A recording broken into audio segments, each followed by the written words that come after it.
In this morning's Eye on Money, while median household income grew more than 5% last year, many Americans still are not saving enough for their future. 54% of workers reported in a recent survey they had less than $25,000 in savings and investments, and only 45% said that they even contributed to the retirement savings plan offered by their companies. CBS News business analyst Jill Schlesinger joins us at the table to discuss. Jill, good morning. Good morning. So the people that aren't participating in the company plan, if one's available, should they reconsider? Absolutely. I mean, we saw that people, no matter how much you made, hopefully you got a tiny raise last year, take some of that money, use the employer plan. Why? Because it's easy. It's payroll deduction. It comes straight out of your paycheck before you have a chance to spend it.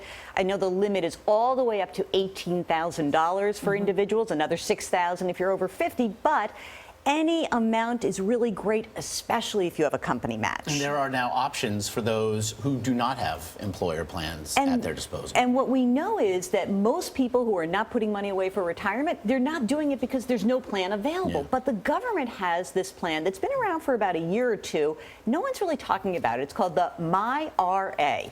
Not myRA, myRA. And the cool thing about this is it can come out of payroll deduction, come out of your checking account, your bank account, can come out of your tax refund.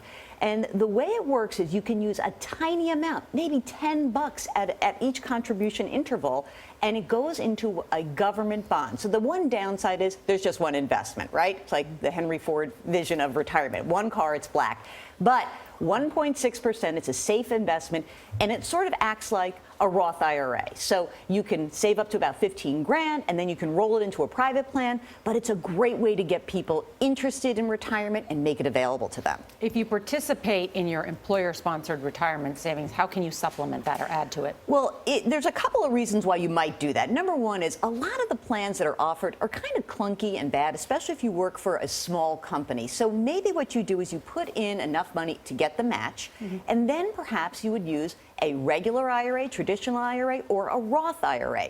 Now, what's the benefit there? The benefit is you've got the wide world of investment choices. You also have a little more control over it.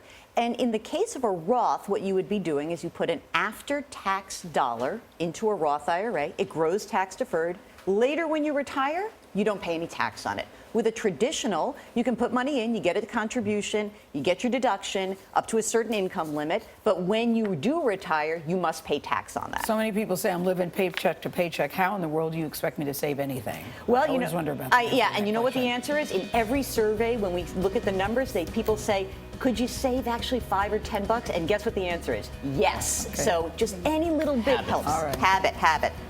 Thank Jill you, Jill. Schlesinger, thank you so much. Thank you.